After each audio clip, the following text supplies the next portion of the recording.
કેમ છો? હું છું આપનો મનુ મહારાજ, જય માનવ સેવા પરિવાર ટ્રસ્ટ નડિયાદ સંચાલિત દીકરાનું ઘર.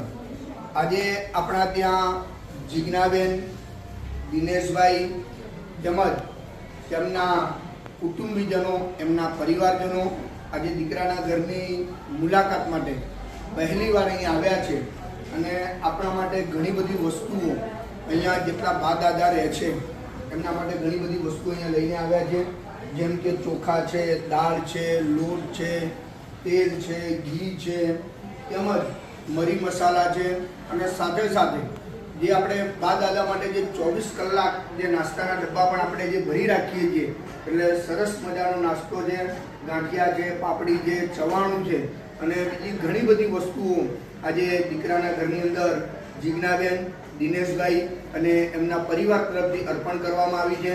એ બદલ જીજ્ઞાબેન અને દિનેશભાઈનો હૃદયપૂર્વક આભાર માનું છું. આજે જીજ્ઞાબેન, તમે આ સંસ્થાની પહેલી વાર મુલાકાતે આવે તો તમને કેવું લાગ્યું છે?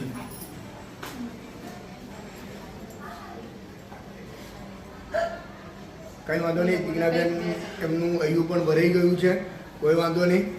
કારણ કે આ સંસ્થાનું કામ જ એવું છે અને અહીંયા જે કોઈ વ્યક્તિ આવે છે, અને હું તો એવું કહું છું કે દુઃખની ઘડી સાથે હું બધાને કહી રહ્યો છું કે જગતમાં વૃદ્ધાશ્રમ ના હોવું જોઈએ. કારણ કે વૃદ્ધાશ્રમ એ સમાજ માટે કલંકરૂપ જગ્યાઓ છે, પણ આજે દુઃખ થાય છે કે રોજ એક વૃદ્ધાશ્રમનું ઉદ્ઘાટન થઈ રહ્યું છે. અને હું એવું માનું કે જેટલા પણ દીકરાઓ છે એ દરેક દીકરાઓને મારી નમ્ર અપીલ છે કે તમારા મા બાપ જો કદાચ કોઈ વૃદ્ધાશ્રમમાં રહેતા હોય તો એમને આવી અને તમે લઈ જજો.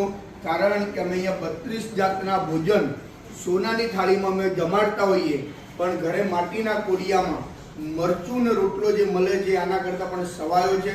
હા, અમે અહીંયા પ્રેમ અને લાગણી અમે દરેક વડીલોને અહીંયા આપી શકીએ છીએ. તો આજે જીજ્ઞાબેનને કંઈક કહેવું તો પણ એમનું હૈયું ભરાઈ ગયું એટલે બોલી ના શક્યા, પણ અહીંયા આપ અહીંયા મુલાકાત લીધી છે એ બદલ આપનો હૃદયપૂર્વક આભાર.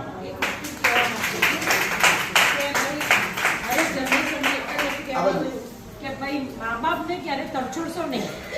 મા બાપ છે તો આપણી દુનિયા છે, નગર આપણી દુનિયામાં કોઈ વર્ચસ્વ છે જ નહીં. પણ એવું આજકાલના છોકરાઓ સમજતા અને આવનારી જે પેઢી છે એ આવે છે ને ઘરમાં, એ બહુ ખરાબ છે. એ સમજે છે કે ભાઈ આ કચરો છે, આ ફર્નિચર જૂનું છે, પણ એવું ના સમજો એ મા બાપથી જ આપણી દુનિયા છે ને એ મા બાપથી જ આપણી દુનિયા આગળ વધવાની છે. એને આ રીતે રાખો, એ જ મારું બસ તમારો વિનંતી છે બધાને. તમારે